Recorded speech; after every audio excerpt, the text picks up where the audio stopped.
Assalamu alaikum, dear students. Wishing you all a cheerful and energetic day. Today is Friday, 27th of August 2025, and we are going to solve workbook exercise B to D of unit number 6, Variety Entertainment, on page number 29, 30, 31, and 32. First of all, let's have a quick review of the tenses, present tenses. You have learned that there are three tenses, the present, the past, and the future tense. ये हमें पता है कि तीन tenses होते हैं हमारे पास, present, past, and future. The present tenses tell us about the present time or today. Present tense जो ज़माना हाल होता है, वो हमें किस बारे में बताता है? Present time या आज के बारे में. Two very important tenses in the present are the present continuous tense and simple present. अब प्रेजेंट टेंस में दो अहम टेंसेस कौन से हैं? Present continuous and simple present. ये दोनों टेंसेस हम कर चुके हैं. होप सो कि आपने इनको अच्छे से अंडरस्टैंड किया होगा. अब एग्जांपल्स देखते हैं. It is looking a little crumpled. Present continuous. क्यों? क्योंकि first form of verb with ING and helping verb is. Next sentence is it looks crumpled every day. Simple present. Daily routine की बात हो रही है. Regularly, every day. Look, first form of verb with the addition of s or es, okay? Now we are going to solve question number 1 of exercise B on page number 30. Question क्या है हमारे पास? Write sentences in the present continuous and the simple present tense. Notice that the sentences are all in the past tense. The actions are our. अब हमारे पास कुछ sentences given है जो past tense में है, यानी कि वो काम खत्म हो चुके हैं. अब हमने इनको चेंज किसमें करना है? Present continuous and simple present tense में. ये हम कैसे करेंगे? हमें पता है कि सिंपल प्रेजेंट टेंस में कौन सी फॉर्म ऑफ वर्ब या हेल्पिंग वर्ब यूज होना है. इसी तरह हमें प्रेजेंट कंटिन्यूस टेंस के बारे में भी पता है. ठीक है, एग्जांपल देखें. Salman paid the man some money yesterday. Past. Paid second form of verb without any helping verb. ये सिंपल पास्ट का सिंपल सेंटेंस है. ठीक है, सलमान ने आदमी को कुछ रकम दी. Salman is paying the man some money. Salman आदमी को कुछ रकम दे रहा है. Paying. Pay first form with ING, helping verb is. ये कौन सा टेंस है? Present continuous tense. Salman page the man some money. Salman आदमी को कुछ रकम देता है. Pay first form of verb with addition of S और ईएस. एस और ईएस की एडिशन क्यों हुई? क्योंकि सलमान थर्ड पर्सन सिंगुलर है और यहाँ पे हमारे पास कोई भी हेल्पिंग वर्ब नहीं है, तो ये सिंपल प्रेजेंट टेंस है. Everyday, simple present. First sentence देखें. I went to school yesterday. मैं कल स्कूल गया या मैं कल स्कूल गई. अब इसको पहले हम प्रेजेंट कंटिन्यूस में चेंज करेंगे. यहाँ पे हेल्पिंग वर्ब उन्होंने खुद से दिया हुआ है. आई के साथ क्या लगता है? एम. वेंट की फर्स्ट फॉर्म क्या होती है? गो. उसके साथ हम क्या लगाएंगे? I N G. I am going to school now. मैं अभी स्कूल जा रहा हूँ या जा रही हूँ. Next is I go to school daily. मैं रोज स्कूल जाता हूँ या जाती हूँ. अब यहाँ पे देखें, गो फर्स्ट फॉर्म. अब एस और एस की एडिशन क्यों नहीं है? क्योंकि आई के साथ तो हम एस और एस नहीं ऐड करते और कोई भी हेल्पिंग वर्ब नहीं है. ये सिंपल प्रेजेंट है. मैं रोज स्कूल जाता हूँ. Sentence B is I ate my lunch quickly. अब यहाँ पे देखें, ईट की सेकंड फॉर्म यूज हुई है एट और कोई भी हेल्पिंग वर्ब नहीं है. ये सिंपल पास्ट है. इसको पहले प्रेजेंट कंटिन्यूस में करेंगे. I am eating my lunch quickly.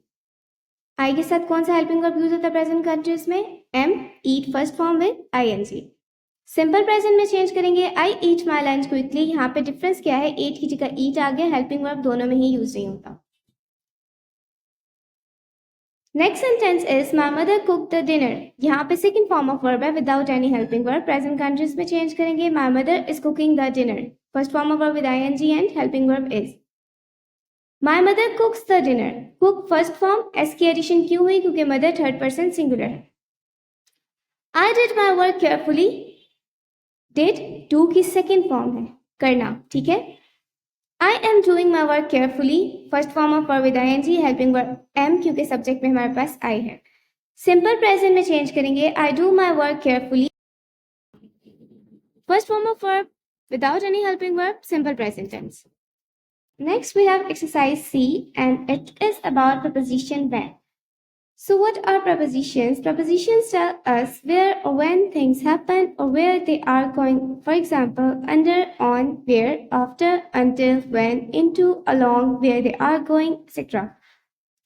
Prepositions हमें क्या बताते हैं कि कोई भी एक्शन, कोई भी काम कब कहाँ हो रहा है, और इसके अलावा हमें ये एक नाउन का किसी दूसरे नाउन या प्रोनाउन से रिलेशन बताती हैं. For example, the book is on the table.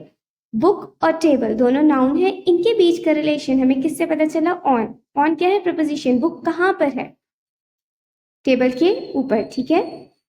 अब इस एग्जाम्पल देखें, अब प्रपोजिशन व्हेन कब यूज होती है, ये बताने के लिए कि कोई भी चीज कब हुई। Saira wrote English, she was 5 years old. Saira English लिखती थी, शी वॉज 5 years old, वो 5 साल की थी। अब इस सेंटेंस को हम कंबाइन करेंगे किससे, प्रपोजिशन व्हेन से। Saira could write English, Saira English लिख सकती थी, व्हेन कब, शी वॉज 5 years old, जब वो 5 साल की थी, ठीक है। Now we have question 1 of exercise C on page number 31। Remove the full stops and join the sentences using when. अब क्या है, हमारे पास कुछ सेंटेंसेस गिवन है जिनको हमने प्रपोजिशन व्हेन का यूज करके कंबाइन करना है। इमरान डाइव, डाइव का मतलब होता है गोता लगाना, ही वॉज 6 years old, तो इसको कैसे करेंगे, इमरान डाइव, फुल स्टॉप हट जाएगा, उसकी जगह हम व्हेन का यूज करेंगे और एच जो यहाँ पे कैपिटल था वो स्मॉल में चेंज हो जाएगा, क्योंकि पहले ये एक न्यू सेंटेंस स्टार्ट हो रहा था, लेकिन यहाँ पे ये इसके साथ कंबाइन हो गया तो ये स्मॉल हो जाएगा। Nadia swum, she was 5 years old. Nadia swum when she was 5 years old. Swim की सेकेंड फॉर्म है, इसका मतलब होता है तैराकी करना, तैरना। Mariam used a computer when she was 5 years old. Fahad rode a horse when he was 7 years old. Emma read English books. Read यहाँ पे सेकेंड फॉर्म ऑफ वर्ब है, स्पेलिंग सेम होते हैं लेकिन इसको रीड नहीं रेड पढ़ते हैं। She was 6 years old. Emma read English books when she was 6 years old. Dan played hockey and football when he was 9 years old. Dada drove a car when he was 18 years old. Dadi spoke Arabic when she was 16 years old.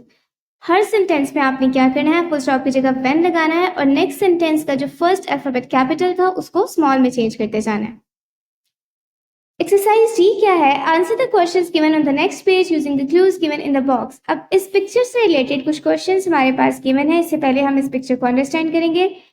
यहाँ पर देखें, एक boy है जो कहाँ पर बैठा हुआ है, दीवार पर, वॉल पर बैठा हुआ है। इसके हाथ में क्या था जो स्टिक रहा है, स्टोन। इसके बिल्कुल नीचे क्या है, एक डॉग है and the dog is sleeping. In front of this dog there is a cat, और कैट के ऊपर यहाँ पे जो दरख्त है एक नेस्ट है जिसमें बेबी बर्ड्स हैं, और यहाँ पे आप लोग देख रहे होंगे मदर बर्ड है। Okay, now there are some questions given related to that picture on page number 32। Okay, what will happen if the boy drops the stone?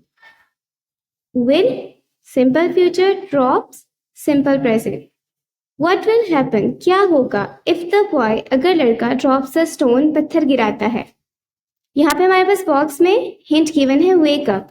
The dog will wake up. तो क्या होगा? कुत्ता जाग जाएगा। What will the dog do if it wakes up? अगर कुत्ता जाग जाता है तो वो क्या करेगा? Chase. Chase होता है ताकुब करना या पीछा करना।